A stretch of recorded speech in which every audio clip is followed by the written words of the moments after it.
We ranked RGB LEDs as the most prolific trend of 2016 following our Computex coverage, and it's pretty apparent they're everywhere you look now, for better or worse.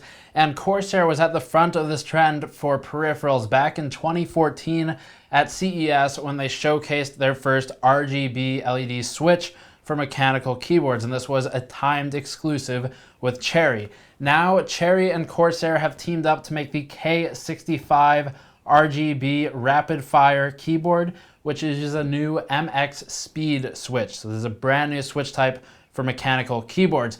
The keyboard, the K65 one specifically, is the one that we're reviewing today. There's also a new K70 out, also RGB, and then not to confuse things too much for you, but there's also Lux versions of these keyboards. So there's a K65 Lux, which is also an RGB keyboard. Today, we're looking at the K65 RGB Rapidfire keyboard. It is priced at $140, and the Lux version, which does not have the MX speed switch, but rather the sort of normal reds and other switches, that one is priced $10 cheaper. So that's your difference. The Rapidfire one we're looking at was reviewed by Michael Kearns, who works for the site. You can check out the review linked in the description below, but we'll run through the same stuff here. So first of all, talking about switch types, we've actually made animations of the various MX switch types. You can see one here, and these just show how the Cherry MX and sort of KL switches work. They're more or less the same. The new speed switch is similar in all ways to the MX red switch, but has moved the actuation point and changed actuation force. The new MX speed switch is exclusive to Corsair for about 6 months and markets itself as a means to enable competitive gamers. The actuation point is part of this, as it is 1.2 millimeters deep, and that's marginally different from the 2 millimeter depth of the MX Reds, and is exceedingly easy to press down as a result, and also a result of its low actuation force requirement. Combining low actuation force and high actuation depth means that the keys are pressed by accident almost constantly, but we did eventually get used to it, and it's not so bad after a few weeks. Just moving from one key to the next, though, you are likely to graze a neighboring keycap and cause input, so that can definitely be frustrating. It's not great for typing, not great for typists, for article writers, but it's certainly similar to MX Reds in this regard. If you like MX Reds, you might like these. If you dislike or hate MX Reds, the same is going to be true here. So there's all this speak of the MX speed switches being better than MX Reds for gaming. Corsair is certainly pushing that as an angle. But what's the math behind it? We're talking 0.8 millimeters here. How much difference does that realistically have for user input? Well, we can run through the math pretty quickly. Let's take our two actuation points, MX Reds 2 millimeters and MX speed switches 1.2 millimeters. To determine the switch input timing difference, we've got to make some assumptions. Let's start with the assumption of a moving finger's speed for gamers anyway. And within any given second, we can assume that a gamer moves their finger about 300 millimeters, again, per second. And that movement speed is something we derive from Logitech's own formulas when making assumptions and doing testing. So we are taking what they've given us. Logitech says they estimate about 300 millimeters per second. That seems reasonable and is what they use when doing math for the Romer G switches. So we're going to borrow that assumption. So 300 millimeters per second, that equates to 0.3 millimeters of movement per millisecond. If you divide 2 millimeters actuation depth by 0.3 millimeters per millisecond, we come out with 6.7 milliseconds to actuate a red switch. Of course, the millimeters cancel out here and you're left with milliseconds. If you look at the speed switch, remember now we've got 6.7 milliseconds on the red speed switch, 0.3 millimeters of movement per millisecond. So 1.2 actuation depth divided by 0.3, both millimeters, divided by, or per millisecond, that equals 4 milliseconds. So we've got a 2.7 millisecond difference. At 300 millimeters per second, the time to actuate, again, 6.7 on the red switch, and then 4 on the speed switches. So even with these assumptions, we've got a pretty good number here, but there's more to it still than that. Other variables to consider that muddy the advantage include reaction times of the user. So between our staff, Michael Kearns, myself, others, we've seen a reaction time of about 220 to 300 milliseconds on average, depending on the person. And even assuming a slightly better reaction time of 200 milliseconds, that 2.7 millisecond difference between the switches is buried by human input variability. That doesn't even account for network delay and other latencies. So I would wager pretty fairly, I think, that almost all users of this keyboard will not realistically feel a difference between the MX Reds and the MX Speed switches. That's not to say there is no difference. Certainly there is. It is measurable. It exists. It is scientifically provable, but that doesn't mean you can feel it as a user. Maybe as an esports pro or some high-level competitive player. That's certainly not me. I'm not the right person to talk about that, but I would say for the average to skilled player, you won't realistically feel the difference between the two switches. So then, the switches are a little squishier. Like Reds, they are easy to typo with and aren't ideal for folks doing a lot of typing, but might be fine for gaming depending on the person. Let's talk about keycaps now. The K65 Rapidfire uses the same keycaps as Corsair's Strafe keyboards, which we previously reviewed. The font is blockier and more gamer-y in its aesthetic, but this does have some function as it allows more light to bleed through from the LED backlight.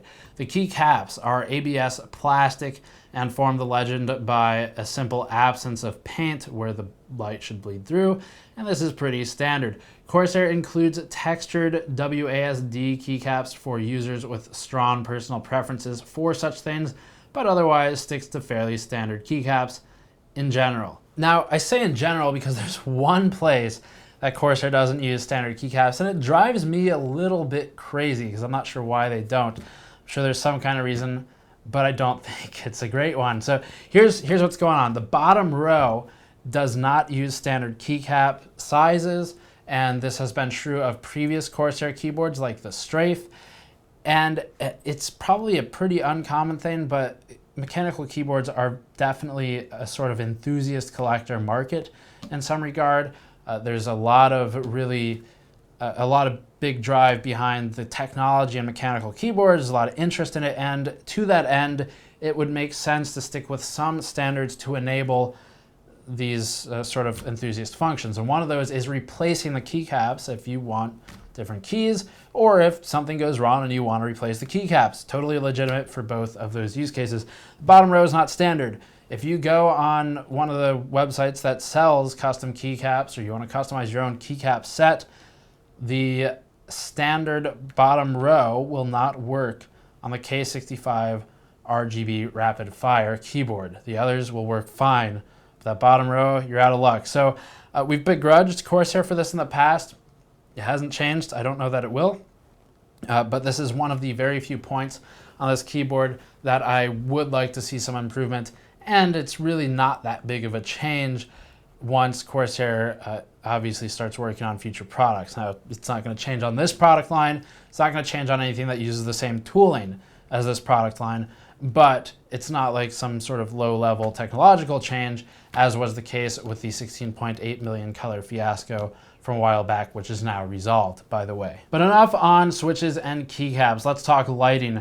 Now that Corsair has resolved that flickering issue with RGB lighting, the K65 Rapidfire enters the market as one of the most customizable keyboards available, and we do not say that lightly. In fact, it's got some of the most customizable RGB LEDs we've seen anywhere, period, and that's a good thing for Corsair in this competitive market.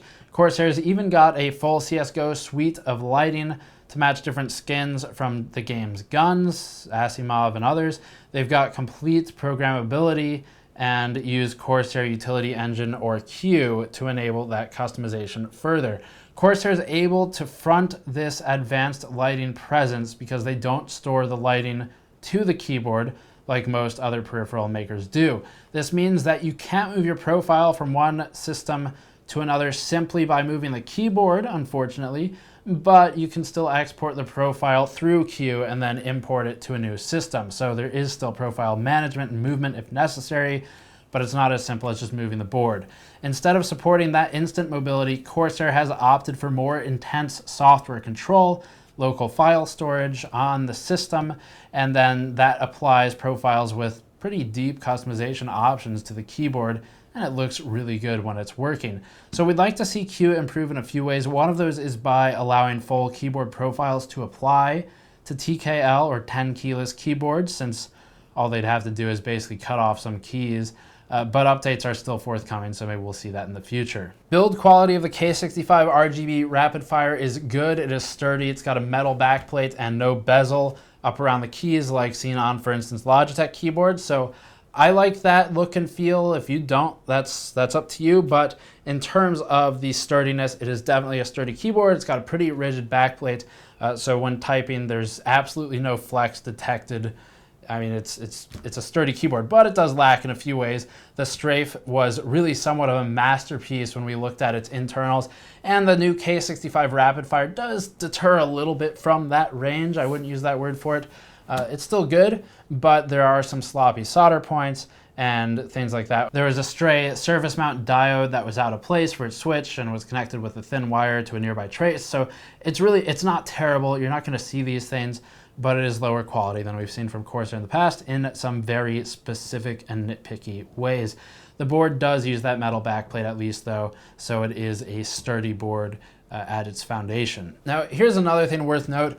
Corsair does sort of push this idea almost like a German car maker would do, and I'm not gonna name names, but I'm sure most of you know who I'm talking about.